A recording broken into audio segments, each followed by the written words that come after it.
जय Hind defence lovers. आज की टॉप हेडलाइंस कुछ इस प्रकार है। 4 महीना पहले एडवांस में डिलीवर करी एमडीएल ने नेवी के लिए एडवांस वॉरशिप। मिलिट्री इंटेलिजेंस के इनपुट्स के आधार पर गुजरात पुलिस की एटीएस ने बस्ट किया आईएसआई का एक बहुत बड़ा रैकेट। पाकिस्तानी रेंजर्स के ओपन फायर वाले मामले पर बीएसएफ ने दर्ज कराया अपना विरोध। मीडिया इंटरेक्शन में कनाडा की विदेश मंत्री एविडेंस शेयर करने वाले प्रश्न का उत्तर नहीं दे सकी। और 2030 तक हो जाएंगे चीन के पास 1000 से अधिक न्यूक्लियर वॉरहेड्स।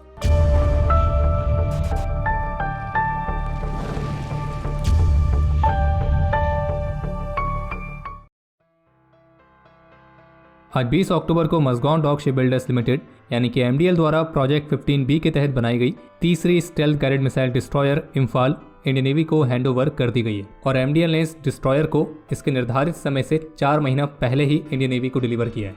यानी कि पहले के सभी स्वदेशी डिस्ट्रॉयर्स की तुलना में इसका निर्माण कार्य और फिर उसके ट्रायल्स को समय पर पूरा करके सबसे जल्दी इसकी डिलीवरी इंडियन नेवी को दी गई है। बाकी इस वॉरशिप को इंडियन नेवी की वॉरशिप डिजाइन ब्यूरो ने डिजाइन किया है और मज़गांव डॉक शिप बिल्डर्स ने बनाया है। ये 7400 टन तक की डिस्प्लेसमेंट वाली डिस्ट्रॉयर है जिसकी ओवरऑल लेंथ 164 मीटर्स है। और आप ये भी कह सकते हैं कि भारत में बनी सबसे लार्जेस्ट डिस्ट्रॉयर्स में से एक है और इसमें 75% तक के स्वदेशी कंटेंट का इस्तेमाल किया गया है। और इसमें जो अधिकतर हथियार लगाए जाएंगे तो वो भी स्वदेशी होंगे, जैसे कि MRSAM, BrahMos surface to surface missile, स्वदेशी टॉर्पेडो ट्यूब लॉन्चर्स जिन्हें LNT मुंबई ने बनाया है। इसके अलावा LNT द्वारा ही बनाए गए एंटी सबमरीन स्वदेशी रॉकेट लॉन्चर्स और हरिद्वार BHEL द्वारा बनाए गए 76 mm की सुपर रैपिड गन माउंट। तो इन सभी को इस डिस्ट्रॉयर में इक्विप्ड किया गया है। यानी कि surface to air missiles, anti ship missiles, torpedoes, तो इस तरह के अलग अलग अत्याधुनिक हथियार और सेंसर्स के इंटीग्रेशन के साथ ये भारत में बनी एक बेहद ही पावरफुल वॉरशिप है जो कि 56 किलोमीटर पर आवर तक की रफ्तार को हासिल कर सकती है। और नेवी की इन्वेंट्री में मौजूद प्रीवियस क्लासेस के डिस्ट्रॉयर्स और फ्रिगेट्स की तुलना में जो ये इम्फाल है ये दुश्मन के submarine, surface warships, anti ship missiles, fighter aircraft, तो इन सभी के खिलाफ एक ऑल राउंड कैपेबिलिटी प्रोवाइड करती है। और इसी कैपेबिलिटी के चलते ये जो इम्फाल है ये बिना किसी सपोर्टिंग वैसल के भी स्वतंत्र रूप से ऑपरेट कर सकती है।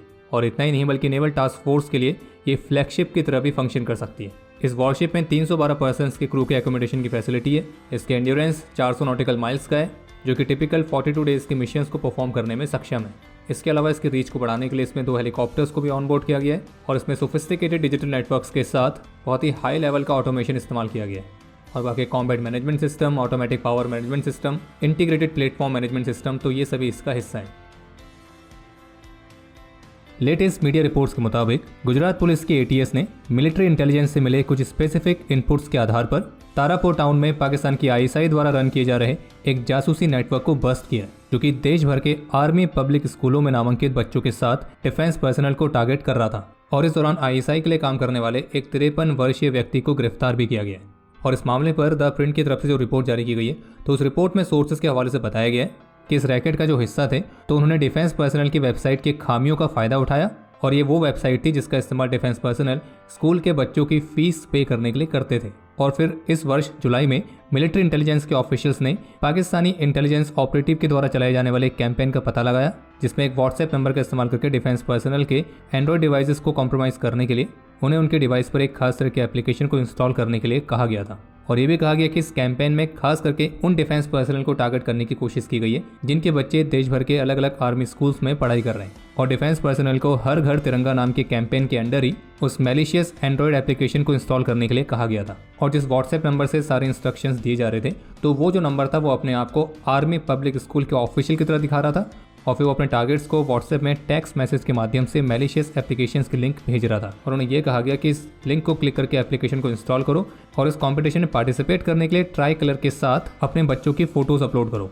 और इंडिया टुडे की रिपोर्ट के मुताबिक इस दौरान जिस 53 वर्षीय व्यक्ति को गिरफ्तार किया गया है उसका नाम है लाभ शंकर महेश्वरी। और ये लाभ शंकर महेश्वरी है जो कि अपने आप को इस व्हाट्सएप नंबर के माध्यम से आर्मी पब्लिक स्कूल का ऑफिशियल बता रहा था। और फिर जैसे ही मिलिट्री इंटेलिजेंस ऑफिशियल्स की इस कैंपेन पर नजर पड़ी तो उन्होंने तुरंत ही उस मोबाइल नंबर के माध्यम से लोकेशन ट्रेस करी और फिर एटीएस की मदद ली गई उस आरोपी को गिरफ्तार करने के लिए। और बाद में ये मालूम पड़ा कि ये जो महेश्वरी था तो इसने पाकिस्तानी एजेंसी को भारतीय रक्षा कर्मियों से संबंधित उनके कॉन्टैक्ट नंबर उपलब्ध कराए थे। और बाकी इस मामले पर इस व्यक्ति के खिलाफ इंडियन पीनल कोड के अलग अलग सेक्शंस के तहत एफआईआर दर्ज की गई है और पाकिस्तानी इंटेलिजेंस एजेंसी के साथ इसके इन्वॉल्वमेंट की जांच की जा रही है।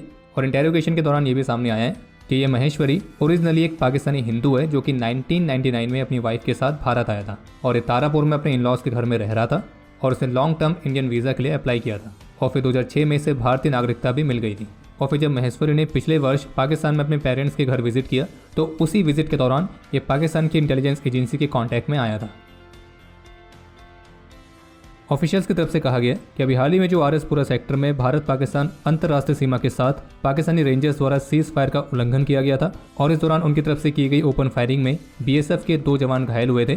तो इस अनप्रोवोक क्रॉस बॉर्डर फायरिंग वाले इंसिडेंट को लेकर बीएसएफ ने पाकिस्तानी रेंजर्स के सामने अपना विरोध दर्ज कराया है और ये इश्यू बॉर्डर आउटपोस्ट पर कंडक्ट की गई बीएसएफ और पाकिस्तानी रेंजर्स की कमांडेंट लेवल की फ्लैग मीटिंग में उठाया गया था। और इस दौरान बीएसएफ ने सीमा पार से होने वाले नार्कोटिक्स के स्मगलिंग वाले मुद्दे को भी उठाया और ये भी कहा कि इन स्मगलर्स के बारे में हमारे पास पुख्ता सबूत हैं जिन्हें हमारे फोर्सेस ने ढेर किया था।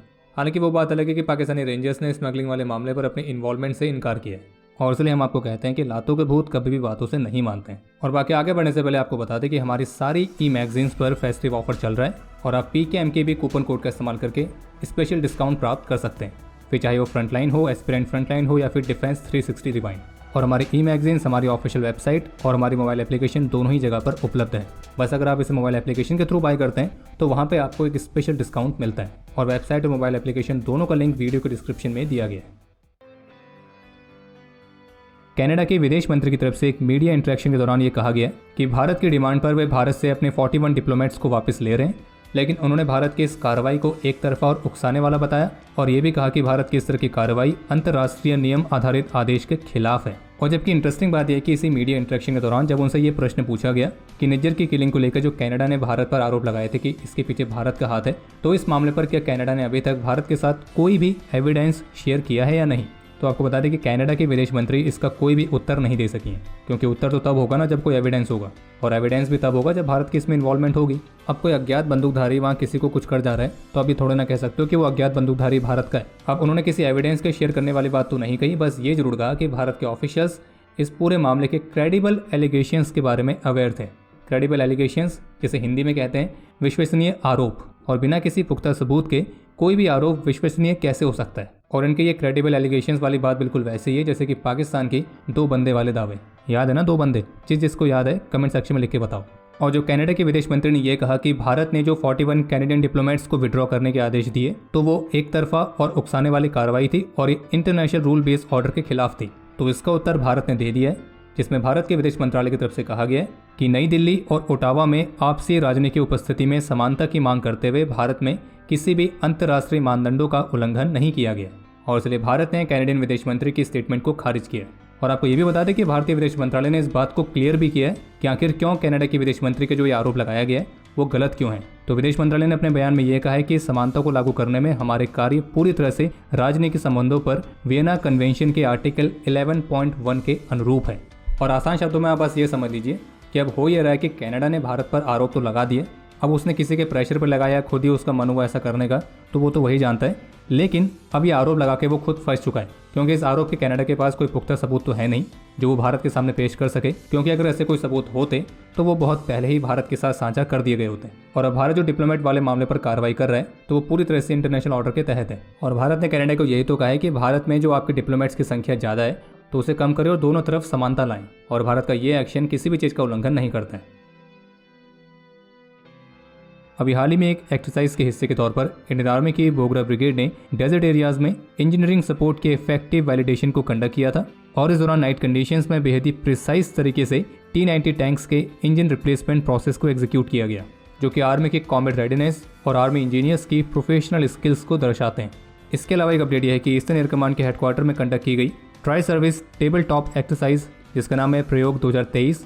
तो इस एक्सरसाइज के दौरान 19 अक्टूबर को chief of defence staff general Anil Chauhan ने ईस्टर्न एयर कमांड को विजिट किया था और इस दौरान उन्होंने इंडियन आर्म फोर्सेस की तीनों सर्विसेज के ऑफिसर्स को संबोधित किया और इंडियन आर्म फोर्सेस के बीच आपसी तालमेल और सिनर्जी की इंपॉर्टेंस को भी हाईलाइट किया।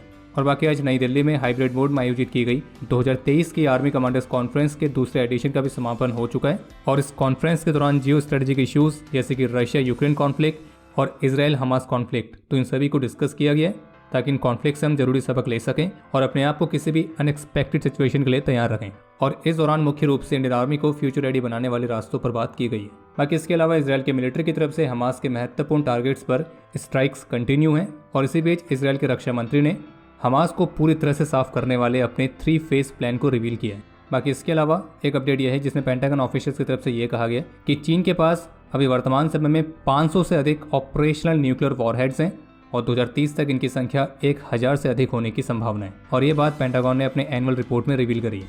हालांकि वो बात अलग है कि चीन के न्यूक्लियर वेपन्स अभी भी संख्या के मामले में रशिया और यूएस से कमी है। और इंटरेस्टिंग बात तो यह है कि शुक्रवार को चीन की तरफ से भी उनके न्यूक्लियर प्रोग्राम पर एक स्टेटमेंट आई, जिसमें उनका ये कहना था कि उनका जो न्यूक्लियर प्रोग्राम है वो केवल सेल्फ डिफेंस के लिए है और किसी भी देश को इससे तब तक डरने की जरूरत नहीं है जब तक कि वो चीन पर खुद हमला करके चीन के लिए एक बड़ा खतरा नहीं बनता है। और वैसे आपको बता दें कि चीन भी न्यूक्लियर वेपन के मामले में नो फर्स्ट यूज पॉलिसी को फॉलो करता है। और पेंटागन ने अपनी इस एनुअल रिपोर्ट में इस बात को भी मेंशन किया है कि किस तरह से चाइनीज़ आर्मी LAC के साथ अपने ट्रूप्स के डिप्लॉयमेंट को भी बढ़ा रही है। और वैसे अगर आपको इस एनुअल रिपोर्ट को पूरा पढ़ना है तो ये रिपोर्ट आपको हमारे ऑफिशियल टेलीग्राम चैनल पर मिल जाएगी, जिसका लिंक वीडियो के डिस्क्रिप्शन में दिया गया है। और यकीन मानिए हमारे ऑफिशियल टेलीग्राम चैनल से जुड़ने के अपने अलग कुछ फ़ायदे हैं। बाकी अब समय हो गया आज के इतिहास का। आज के दिन 2021 में जम्मू कश्मीर के शोपियां में अपने अदम्य साहस और वीरता का परिचय देते हुए सिपाही करणवीर सिंह वीर गति को प्राप्त हुए थे। आज के दिन 1962 में अपने अदम्य साहस और वीरता का परिचय देते हुए कैप्टन महावीर प्रसाद, सिपाही लोब्जांग चिरिंग और सिपाही सोनम वांगचुक वीर गति को प्राप्त हुए थे। कैप्टन महावीर को मरणोपरांत महावीर चक्र से और सिपाही लोब्जांग और सिपाही सोनम को मरणोपरांत वीर चक्र से सम्मानित किया गया। और आज के दिन 1962 में ही हवलदार KS थापा और सिपाही S जोसेफ ने भी अपने जीवन का सर्वोच्च बलिदान दिया था और हमारे इन दोनों वीरों को मरणोपरांत वीर चक्र से सम्मानित किया गया। और आपके लिए आज का प्रश्न यह है कि रजांगला का युद्ध कब लड़ा गया था। समय है आज के टॉप 3 कमेंट्स का, जो ये रहे आपकी स्क्रीन पर।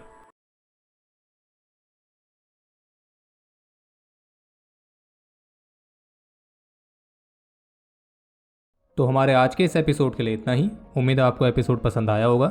पसंद आए तो वीडियो को लाइक जरूर करें। कोई भी सुझाव या सवाल हो तो उसके लिए कमेंट सेक्शन ओपन है।